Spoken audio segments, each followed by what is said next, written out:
رائے بنٹ کی مشہور تبلیغی جماعت دعوت دین کا کام جس انداز سے کر رہی ہے اور جس سے یہ پوری دنیا میں پذیرائی حاصل کر رہی، کہ آپ کے خیال میں دین اسلام کی دعوت کا صحیح حق ادا کر رہی ہے یا اس میں کچھ مزید بہتری ہو سکتی ہے؟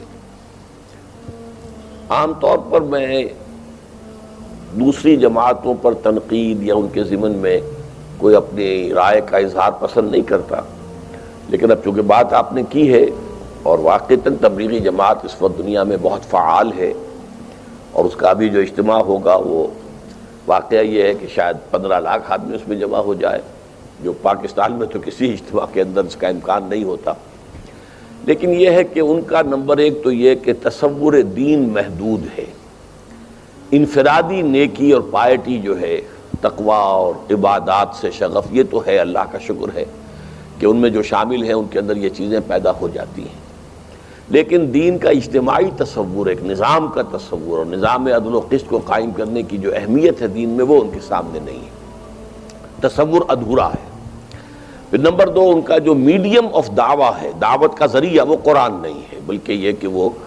اپنے ہی کچھ باتیں جو ہیں وہ کرتے ہیں، اور کچھ بزرگوں سے سنی ہوئی باتیں، کچھ بڑی ضعیف قسم کی احادیث بھی، اس میں یہ کہ قرآن مجید کو وہ مقام نہیں ہے کہ جو ہونا چاہیے اسلامی دعوت کا مرکز و محور قرآن کو ہونا چاہیے۔ تیسرے یہ کہ وہ نیکی اور بھلائی کی تو یقیناً تلقین کرتے ہیں، لیکن بدی سے، برائی سے روکتے نہیں ہیں، نہیں، یعنی منکر کا حصہ جو ہے انہوں نے وہ اپنے ہاتھ سے کم کیا ہوا ہے۔ تو اس اعتبار سے میرے نزدیک جو ہے وہ پورے اسلام کی اور صحیح اسلام کی دعوت نہیں ہے۔ البتہ اس میں خیر ہے، بھلائی ہے، جو بھی شامل ہوتا ہے اس کو کچھ نیکی تو حاصل ہو جاتی ہے۔ باقی میں نے یہ جو سوال کا دوسرا حصہ ہے، اس کا میں نے فیصلہ کیا تھا سن 58 کے اواخر میں، اس لیے کہ میں جب جماعت اسلامی سے علیحدہ ہوا تھا سن 57 کے اوائل میں، تو اس کے بعد میں نے تقریباً یہ پونے 2 سال جو ہیں وہ لگائے تبلیغی جماعت کے ساتھ، اور میں سہ روزہ کئی لگائے، چلہ میں نے کوئی نہیں لگایا، لیکن یہ کہ پوری جو ہے شب جمعہ کا میرا یہ روٹین رہتا تھا کہ جمعرات کی شب کو، جو شب جمعہ کہلاتی ہے، جمعے سے پہلے، یعنی جمعرات اور جمعے کے درمیانی شب مسجد میں ان کے ساتھ ہی گزارتا تھا میں، اور مغرب کے بعد جو ہے جمعرات کو ان کی تقریر ہوتی تھی، اور جمعے کو فجر کے بعد میرا درس ہوتا تھا۔ یہ ہماری آپس میں ایک جنٹل مین ایگریمنٹ بھی تھا۔ لیکن بہرحال میں نے اس کے بعد ان کے ایک بڑے اجتماع کو اٹینڈ کیا جو کوئٹے میں ہوا تھا اس وقت وہ 15,000 کا اجتماع بہت بڑا اجتماع تھا 58 میں، اب 15 لاکھ کا ہوتا ہے تو، لیکن اب اس وقت وہ 15,000 کا بہت بڑا اجتماع تھا۔ تو میں نے یہی محسوس کیا کہ یہ جماعت اس سے آگے نہیں بڑھ سکتی، اس کا اپنا ایک چکر ہے جو چل رہا ہے، اور یہ جو ہے کسی بہت ہی صاحب ہمت آدمی نے جیسے کسی چکر کو چلا دیا ہو، مومنٹم اسے دے دیا، بس وہ چل رہا ہے، ذرا سا بھی اس سے ہٹے گا تو اس کا مومنٹم ٹوٹ جائے گا، پھر یہ خود بخود جو ہے وہ فیل ہو جائے گی۔ تو میں نے اچھی طرح سوچ سمجھ کر کے اس میں وہ شے داخل نہیں کی جا سکتی، ورنہ یہ کہ اگر اس کا امکان میں دیکھتا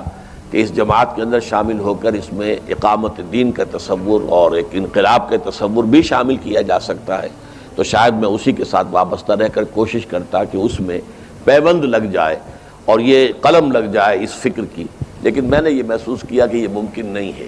اس لیے کہ جماعت اسلامی سے علیحدہ ہونے والی 2 بہت عظیم شخصیات جو ہیں وہ اس معاملے میں ناکام ہو چکی تھیں۔ مولانا سید ابو الحسن علی ندوی رحمۃ اللہ علیہ، جن کا ابھی